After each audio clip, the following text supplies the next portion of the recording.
सहना भवतु सहनौ भुनक्तु सह वीर्यं करवावहै।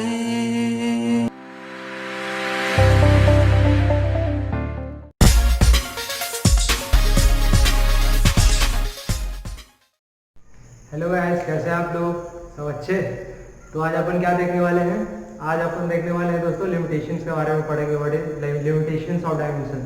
अपन ने पहले क्या क्या देख चुका था? अपन ने देख लिया था सबसे पहले टॉपिक अपन क्या चल रहा है, डायमेंशन। इसके बारे में पढ़ रहे हैं, डायमेंशन के बारे में पढ़ रहे हैं। अपन ने क्या क्या डायमेंशन में पढ़ लिया था दोस्तों?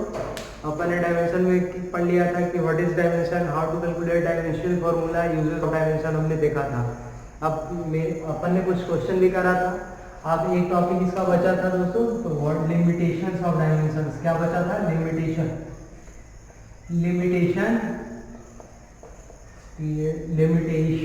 Of dimensions.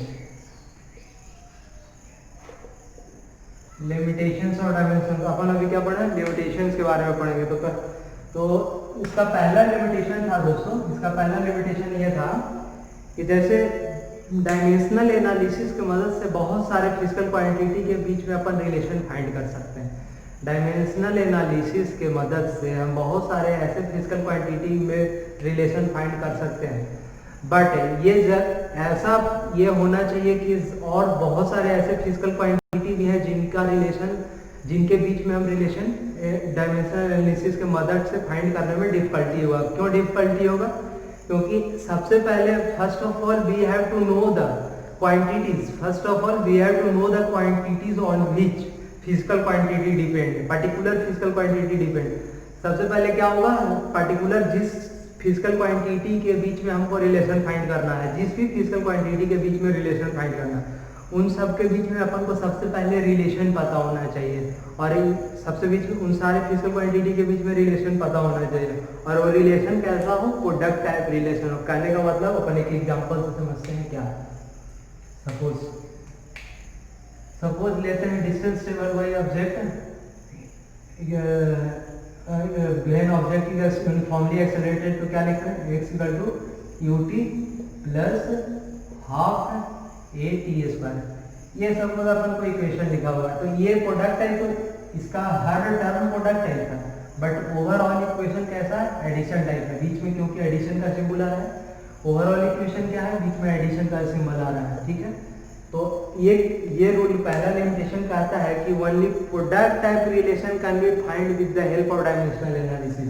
कहने का मतलब है कि समीशन इस इक्वेशन को हम डायमेंशनल एनालिसिस की मदद से रिलेशन नहीं फाइंड कर सकते। ये इक्वेशन नहीं फाइंड कर सकते डायमेंशन, क्योंकि यहाँ प्रोडक्ट टाइप नहीं है, एडिशन आ रहा है। तो only product type relation can be find with the help of dimensional analysis. और यही अगर जो यूनिफॉर्म वेलोसिटी, अगर जो यही ऑब्जेक्ट यूनिफॉर्म वेलोसिटी से मूव करे, यूनिफॉर्म वेलोसिटी से मूव करता है, यूनिफॉर्म वेलोसिटी कहने का मतलब एक्सेलरेशन जीरो, क्योंकि rate of change of velocity zero हो जाएगा। यूनिफॉर्म वेलोसिटी से मूव कर रहा है तो rate of change of velocity zero. तो यहाँ से क्या पता चल जाएगा कि एक्सेलरेशन जीरो हो गया, तो ये वाला टर्म जीरो हो जाएगा इसमें। तो यहाँ क्या बच जाएगा? x बराबर ut बच जाएगा। अब ये कैसा रिलेशन आ गया? प्रोडक्ट टाइप रिलेशन आ गया। अब ये कैसा रिलेशन आ गया? Product type relation. ये वाला रिलेशन हम डायमेंशनल एनालिसिस की मदद से फाइंड कर सकते हैं, क्योंकि यहाँ प्रोडक्ट ही है, एडिशन वाला कोई टर्म नहीं है। तो यहाँ से ये कह सकते हैं कि only product type relation can be find with the help of dimensional analysis. कैसा? Only product type relation can be, जैसे अपन देखा था यूजेस थ्योरी का एग्जांपल देखे थे अपन ने। जैसे सिंपल पेंडुलम का टाइम पीरियड जो निकाला था, सिंपल पेंडुलम का जो टाइम पीरियड हमने निकाला था, क्या निकाला था? यूजेस थ्योरी का एग्जांपल देखना, लेक्चर 2 में अपन ने पढ़ा था यूजेस के बारे में, यूजेस और डायमेंशन, उसका एग्जांपल नंबर 3 देखना है। उसमें अपन ने पढ़ा था कि टाइम पीरियड निकाला था सिंपल पेंडुलम का, क्या आया था? k time √L/g। ये कैसा रिलेशन है? प्रोडक्ट टाइप रिलेशन ही है। ऐसे भी लिख सकते हैं k√L × 1/√g, ऐसे भी तो इसको लिख सकते हैं। तो ये प्रोडक्ट टाइप रिलेशन ही है, इसमें एडिशन सब्ट्रैक्शन कुछ नहीं आ रहा है। तो इससे क्या हम कह सकते हैं? यहाँ से पहला लिमिटेशन क्या लिख सकते हैं? यहाँ से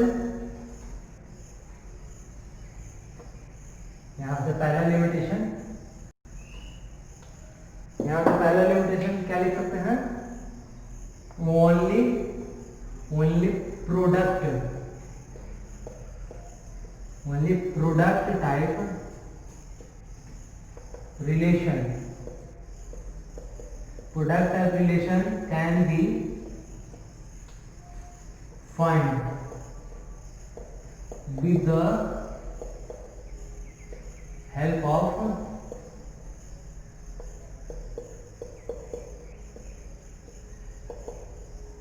dimensional analysis.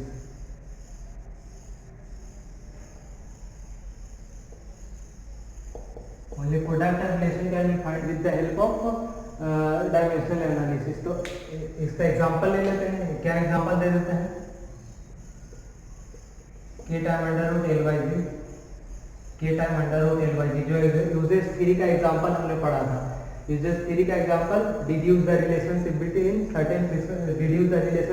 Physical quantity, use number दे देता, उसका एग्जांपल हमने देखा था time period of simple pendulum का, K root under root L, K into under root L by G. ये वन प्रोडक्ट रिलेशन, ये वाला इक्वेशन क्या हो जाएगा? X equal to u t plus half a t square. ये हम डायमेंशनल एनालिसिस की मदद से ये इक्वेशन नहीं फाइंड कर सकते, क्योंकि ये पूरा इक्वेशन प्रोडक्ट टाइप नहीं है, क्योंकि जो डिपेंडेंट वेरिएबल है, एक्स क्या है? डिपेंडेंट वेरिएबल है। ये सब क्या है? इंडिपेंडेंट वेरिएबल, जिन पे एक्स डिपेंड कर रहा है। इनिशियल वेलोसिटी, टाइम और एक्सेलरेशन पे ये एक्स डिपेंड कर रहा है कि कितना ऑब्जेक्ट डिस्टेंस ट्रेवल करेगा, ये इस पे डिपेंड कर रहा है। तो जो डिपेंडेंट वेरिएबल है, तो ये सारे प्रोडक्ट टाइप नहीं है। ये जो डिपेंडेंट वेरिएबल है, ये सारे प्रोडक्ट टाइप नहीं है। तो तभी डायमेंशनल एनालिसिस की मदद से फिजिकल क्वांटिटी के बीच में रिलेशन फाइंड कर सकते हैं, जब हमारा ये डिपेंडेंट वेरिएबल, इंडिपेंडेंट वेरिएबल, ये सब independent variable only product type relation exist करता है तब। ये था हमारा, आप लोग नोट कर लेना आराम से। होप कि आपको समझ आया होगा, बिल्कुल सिंपल समझना, ये कि only product type relation can be find with the help of dimensional analysis. Only कैसा? प्रोडक्ट टाइप रिलेशन फाइंड कर सकते हैं। ये हमारा तो पहला लिमिटेशन होगा। ये वाला इक्वेशन तो क्या है? ये तो नहीं फाइंड कर सकते with the help of dimensional analysis की मदद से हम इसको फाइंड नहीं कर सकते, ठीक है। ये इसको फाइंड कर सकते हैं क्योंकि ये प्रोडक्ट टाइप रिलेशन, ठीक है, डिपेंडेंट और इंडिपेंडेंट वेरिएबल में।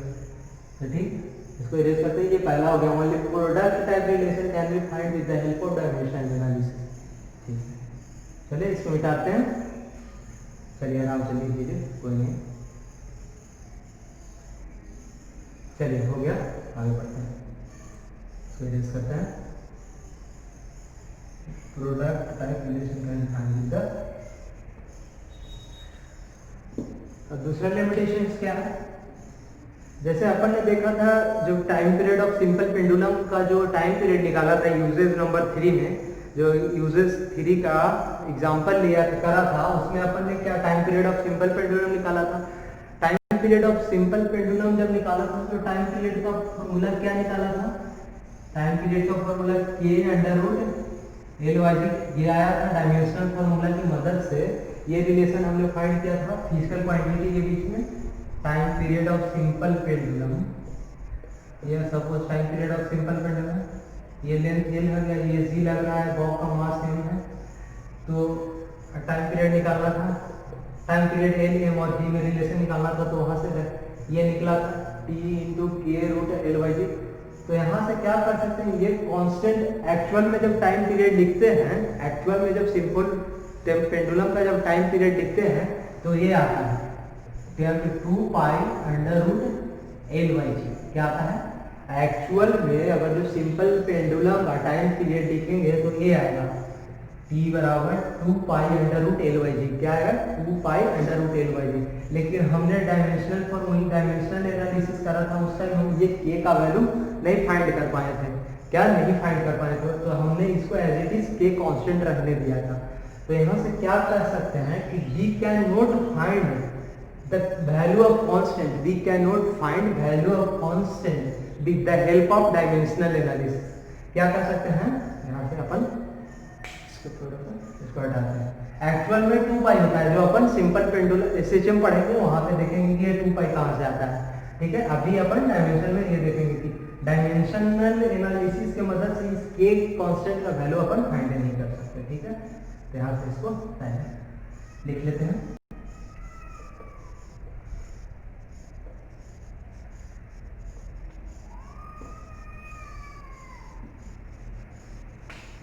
क्या है? we can't find the value of we cannot find the value of constant with the help of dimensional analysis.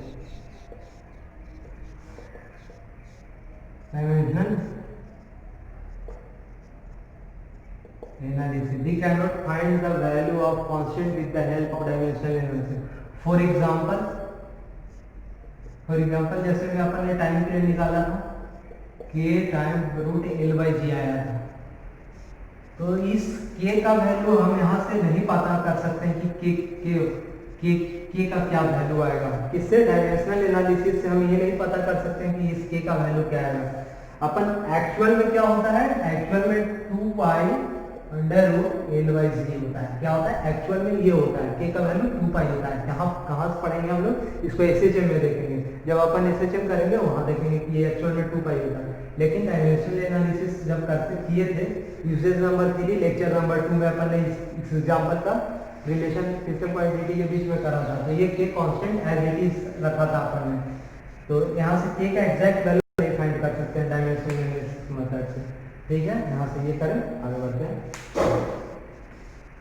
तो इसको आप लोग लिख लें, इसको एडिट करते हैं। एक्चुअल में 2 पाई, बस यही ध्यान देना है कि एक्चुअल में 2 पाई होता है, वो अपन एसएचएम में पढ़ेंगे, और ये कांस्टेंट डायमेंशनल एनालिसिस की मदद से नहीं निकाल सकते। ठीक है, आप लोग इसको नोट करें।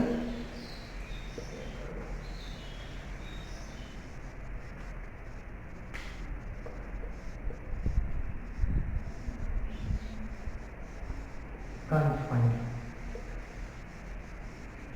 find यहाँ से नहीं फाइंड कर सकते। ठीक है, लिख लिया आप लोगों ने। चलिए आगे बढ़ते हैं। तीसरा क्या करता है, तीसरा लिमिटेशंस क्या करता है? तीसरा लिमिटेशंस में ये करता है,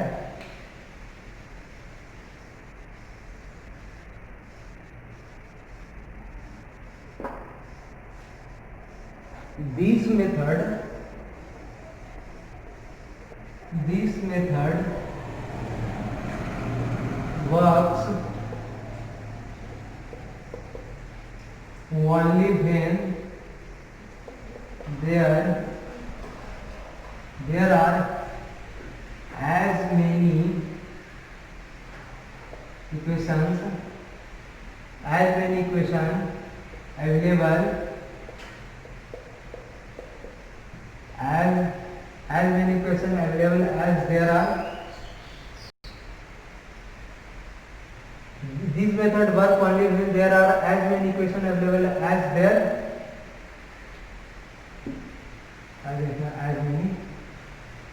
as many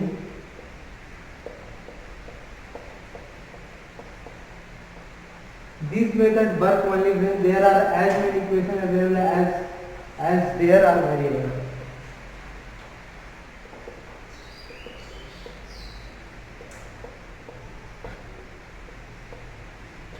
तो यहाँ से ये क्या कर सकते हैं, this method work only when there are as many equation available as there are variables. कहने का मतलब है कि जैसे हमने पढ़ा था मैकेनिकल फिजिकल क्वांटिटी, बहुत सारे तरह के मैकेनिकल फिजिकल क्वांटिटी अपन ने पढ़ा, बहुत कितना भी हो सकता है, जो भी क्वांटिटी मेजर कर सकते हैं वो क्या आता है, मैकेनिकल फिजिकल क्वांटिटी। अब उसमें हम 3 बेसिक मैकेनिकल फिजिकल क्वांटिटी होता है। कितना बेसिक मैकेनिकल फिजिकल क्वांटिटी होता है? 3 बेसिक मैकेनिकल फिजिकल क्वांटिटी होते हैं। कौन कौन सा होता है? बेसिक मैकेनिकल फिजिकल क्वांटिटी कितने होते हैं? लेंथ, मास, टाइम। तो कितना, कोई सा भी रिलेशन लिखेंगे हम यही तीनों से कंपेयर करते हैं एक्सपोनेंट को, इन्हीं तीनों। जैसे कोई रिलेशन लेते हैं, फॉर एग्जांपल हमने लिया बाय की क्वांटिटी है k L to the power a M to the power b और क्या T to the power c. ये हमारा तो ये तो हमारा डायमेंशन है, ये हमारा वेरिएबल, हमको अगर इसको वेरिएबल को फाइंड करना है, ये 3 वेरिएबल है सपोज, तो ये इमेज इसमें जो क्वांटिटी है इसमें हम 3 बेसिक मैकेनिकल क्वांटिटी लिखते हैं। 3 कंपेयर किनसे करते हैं, लेंथ मास टाइम। जैसे अपन ने करा था कि m to the power 0, n to the power 0, और सपोज ये हमारा रिप्रेजेंट करता है t, टाइम रिप्रेजेंट करता है, तो t टू द पावर 1। यही तीनों क्वांटिटी से ना, यही तीनों क्वांटिटी का एक्सपोनेंट, यही तीनों क्वांटिटी का एक्सपोनेंट से जो हमारा जो इंडिपेंडेंट वेरिएबल था उसका एक्सपोनेंट को कंपेयर करते थे। तो अगर जो कोई डिपेंडेंट वेरिएबल y, अगर जो 3 से ज्यादा इंडिपेंडेंट वेरिएबल पे डिपेंड करे, ये 3 क्या हो गया, एक लेंथ को रिप्रेजेंट कर रहा है, मास को रिप्रेजेंट कर रहा है, टाइम को रिप्रेजेंट कर रहा है, इनसे ज्यादा बेसिक फिजिकल क्वांटिटी पे डिपेंड करे, करने का मतलब कि अगर जो करंट आ गया यहाँ पे a to the power d आ गया, एम्पियर पे भी डिपेंड करे, ये जो हमारा फिजिकल क्वांटिटी है, सपोज इन तीनों के अलावा एक करंट पे भी डिपेंड करना है, एक और physical basic mechanical physical quantity add होना है, तो ये 4 पे डिपेंड करते हैं। लेकिन अपन को कंपेयर किससे करना है, एल टी से कंपेयर करना है। तो ये एम का एक्सपोनेंट एल का एक्सपोनेंट एल वाले से कंपेयर करेंगे, इक्वेट करेंगे, और एम वाले को एम वाले से इक्वेट करेंगे, और टी वाले को टी वाले से एक्सपोनेंट से इक्वेट करेंगे। लेकिन अब हमारा बेसिक तो यही 3 से कम इक्वेट करते हैं, बेसिक मैकेनिकल क्वांटिटी यही 3 है, तो अपन हमेशा इसी से इक्वेट करेंगे। लेकिन अगर जो एम्पियर जो हमारा डिपेंडेंट वेरिएबल है, इन तीनों के अलावा एक और पे डिपेंड आना है, करंट पे आ जाए, तो करंट पे डिपेंड करना चालू करते हैं। अगर जो कोई ऐसा डिपेंडेंट वेरिएबल है जो करंट पे भी डिपेंड करे, तो इसके लिए हमको 4 इक्वेशन चाहिए। यहाँ से क्या, यहाँ से तो 3 ही इक्वेशन बना सकते हैं ना, ए को 0 से कंपेयर किया, बी को मास से, टाइम को टाइम से, लेकिन एम्पियर तो इधर है नहीं, क्योंकि बेसिक मैकेनिकल क्वांटिटी तो अपन 3 ही पढ़े हैं, 3 ही होता है, length mass time. Basic mechanical quantity कितना है, length mass time, basic mechanical quantity 3 है। तो अपन किसी भी डायमेंशनल फॉर्मूला में इन्हीं तीनों से इक्वेट करेंगे। तो यहाँ पे एम्पियर को हम डिसाइड नहीं कर पाएंगे, डी को किसके बराबर इक्वेट करें, तो यहाँ पे क्या आ जाएगा, 4 इक्वेशन हमको चाहिए। हमारा बेसिक मैकेनिकल क्वांटिटी कितना है, 3 ही है। हमको ए बी सी डी को सॉल्व करने के लिए 4 इक्वेशन चाहिए, क्योंकि 4 वेरिएबल है, लेकिन हमारे पास बेसिक मैकेनिकल क्वांटिटी 3 ही है, तो 3 ही इक्वेशन बन पाएगा। यहाँ से कितना, ए बी सी तो इक्वेट कर लेंगे, लेकिन डी इक्वेट नहीं कर पाएंगे, क्योंकि 3 वेरिएबल 3 अननोन, तो 3 वेरिएबल है, 3 इक्वेशन तो यहाँ से बन जाएगा, लेकिन चौथा इक्वेशन नहीं बनेगा। तो यहाँ से क्या कर सकते हैं कि यहाँ से हो सकता है this method work only when there are as many equation available as there are variable. तो कहने का मतलब है कि यहाँ से 3 वेरिएबल है तो 3 इक्वेशन बनना चाहिए, 4 वेरिएबल है तो 4 इक्वेशन बनना चाहिए, तो तभी हम ये सॉल्व कर सकते हैं।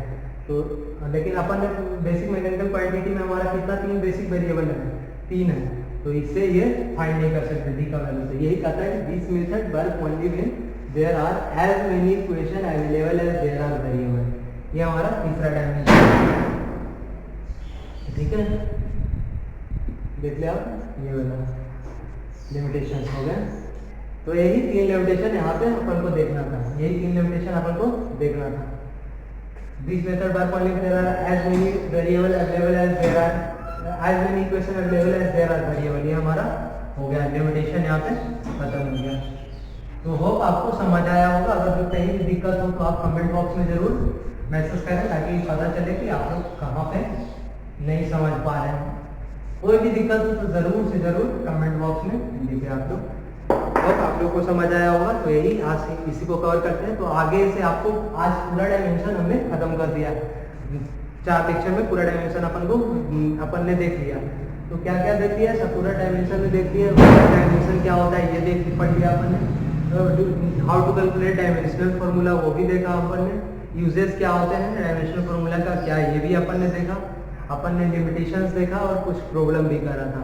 होप कि आप बिल्कुल अच्छे तरीके से माइंड मैपिंग कर लिए होंगे, ताकि आप क्लियरली इसको समझ जाए। आप होप कि आपको ये कहीं भी दिक्कत नहीं हुआ होगा। तो अब अपन आगे स्टार्ट करने वाले हैं। अगले लेक्चर में अपन क्या देखेंगे, अपन कुछ इरर एनालिसिस करेंगे उसमें कि एब्सोल्यूट इरर क्या होता है, एक्यूरेसी क्या होता है, प्रिसीजन क्या होता है, इरर क्या होता है, ये सब अपन अगले लेक्चर में देखेंगे। उसके बाद वाले लेक्चर में अपन क्या स्टार्ट करेंगे, वेक्टर स्टार्ट करेंगे। तो आज यहीं पे लेक्चर समाप्त करते हैं। आप लोग अपना ख्याल रखें, अच्छे से रहें और खूब जम के पढ़ाई करें, बस आप लोग अच्छे से रहें। चलिए टेक केयर, बाय बाय।